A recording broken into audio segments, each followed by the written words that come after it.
Welcome to U.S. immigration. There were so many immigration policy changes by U.S.C.I.S. in the previous administration, which indefinitely delayed some of the immigration cases, some even increased the chances of denials.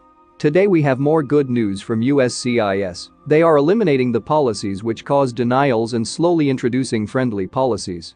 But as per U.S.C.I.S., it's going to take time and will not be done in a single day or week. Entire systems are not rebuilt in a day or in a few weeks. As a result of this, U.S.C.I.S. have issued a bunch of policy updates in the policy manual to clarify and expedited processing of green cards and visas. It includes policy to improve R.F.E and N.O.I.D guidance. Officers are instructed to issue R.F.Es or N.O.I.Ds, not denials, in cases filed initially with insufficient evidence. U.S.C.I.S. is also increasing the validity period for initial and renewal EADs. They also issued new guidance and clarified about expediting green card, visa and other case processing. CBP is testing a Zoom-based remote interview process. CBP will use video conferencing software called Zoom for Government to conduct the remote interviews for certain travelers. To schedule a remote interview if you're eligible. All you'll need is Zoom, a device with a working video camera and microphone, a valid passport, and proof of residency. If you are interested in this topic, please stick around till the end of this video. For your immigration news and updates, please like this video and subscribe to the channel. Do not forget to hit that notification bell. Let's get into the video. U.S.C.I.S. is taking action to eliminate policies that fail to promote access to the legal immigration system, and U.S.C.I.S. will continue to make improvements that help individuals navigate the path to citizenship and that modernize U.S. immigration system. These policy measures are consistent with the Biden-Harris administration's priorities to eliminate unnecessary barriers to our nation's legal immigration system and to reduce burdens on non-citizens who may be eligible for immigration benefits. U.S.C.I.S. is committed to promoting policies and procedures that ensure they operate in a fair, efficient, and humane manner that reflects America's heritage as a land of opportunity for those who seek it.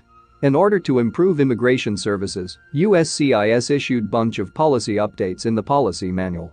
The U.S.C.I.S. policy manual is the agency's centralized online repository for U.S.C.I.S. immigration policies. Link to policy manual is provided in the description of the video. Even before we start discussing the U.S.C.I.S. policy changes, let's have a quick check on CBP's Zoom-based remote interview process for certain travelers. CBP will use Zoom for Government video conferencing software to conduct the remote interviews.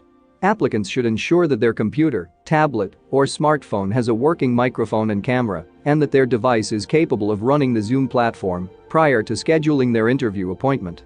With the new remote interview process, simply fill out your renewal application online, and when it comes time to schedule your interview, you'll see an option to schedule a remote interview if you're eligible.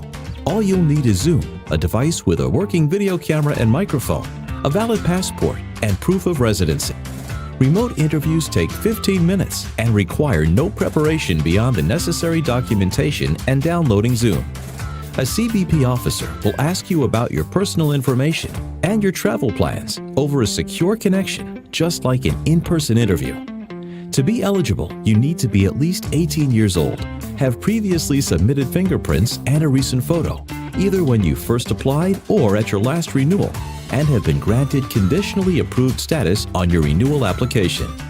Prefer to interview for your renewal in person? No problem. Just select the option to schedule an in-person interview. This is a welcoming step during COVID-19 to reduce the long queue and backlogs.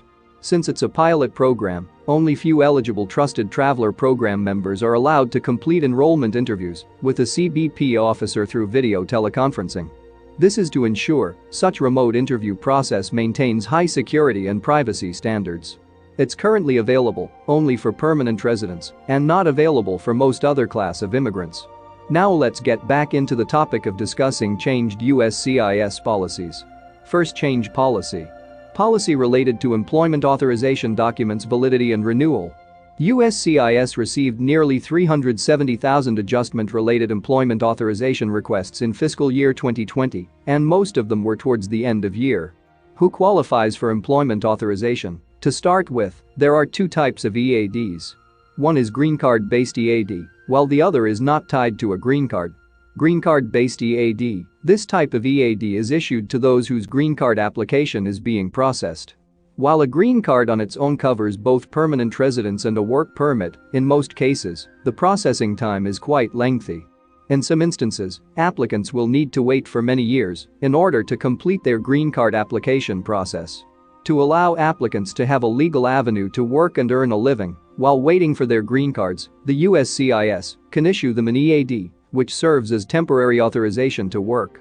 An EAD issued for this purpose will automatically expire the moment the applicant receives their green card. Both the green card and EAD applications can be submitted to the U.S.C.I.S. at the same time. While your green card processing may take years, a properly filed EAD application is used to get processed within 60 to 90 days.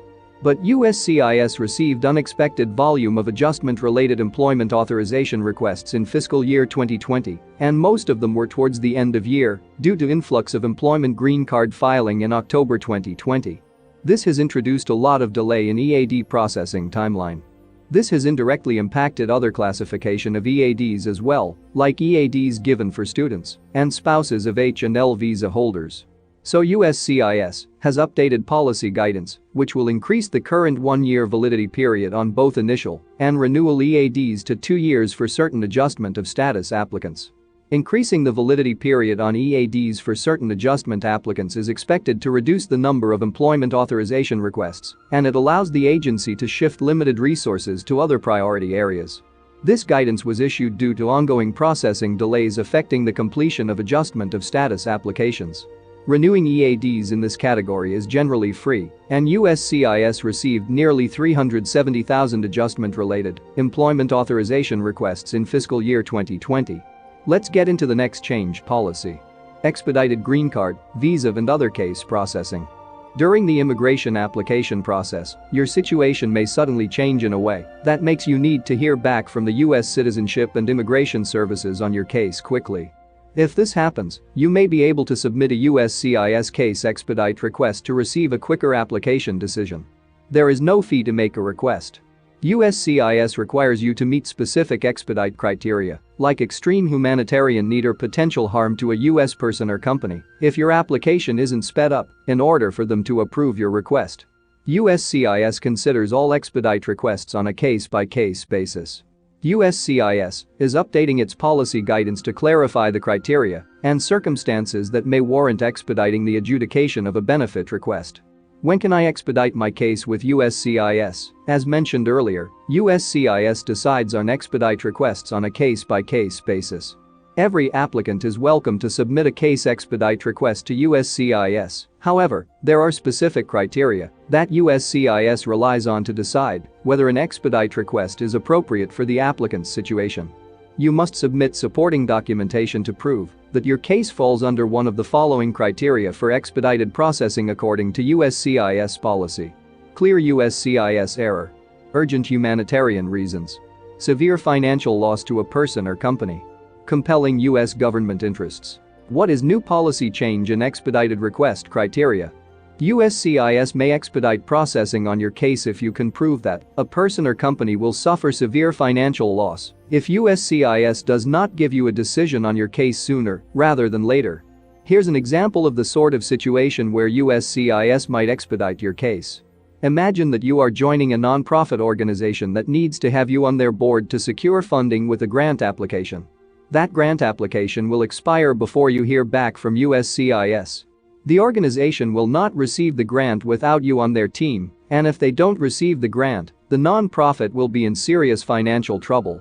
In this sort of a case, expediting your case will prevent harming a U.S. company, so U.S.C.I.S. will be more likely to allow you to expedite. U.S.C.I.S. may also allow non-profit organizations to expedite the request if it's in line with the cultural and social interests of the United States, even if premium processing is available for that benefit. In other words, it restores the ability for a non-profit organization to request expedite processing. Non-profit organization determination should be as per the Internal Revenue Service (IRS). Let's get into the next change policy.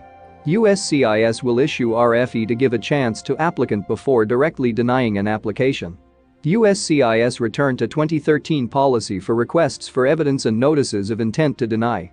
In 2013, U.S.C.I.S. published guidance instructing officers to issue RFEs in cases involving insufficient evidence before denying such cases, unless the officer determined that there was no possibility that the benefit requester could overcome a finding of ineligibility by submitting additional evidence. In 2018, U.S.C.I.S. rescinded this no possibility policy and issued guidance stating that officers may deny benefit requests for lack of initial evidence without first sending an R.F.E. or N.O.I.D. The 2018 policy change resulted in U.S.C.I.S. denying certain benefit requesters an immigration benefit, even though they would have demonstrated their eligibility if given a chance to provide additional evidence.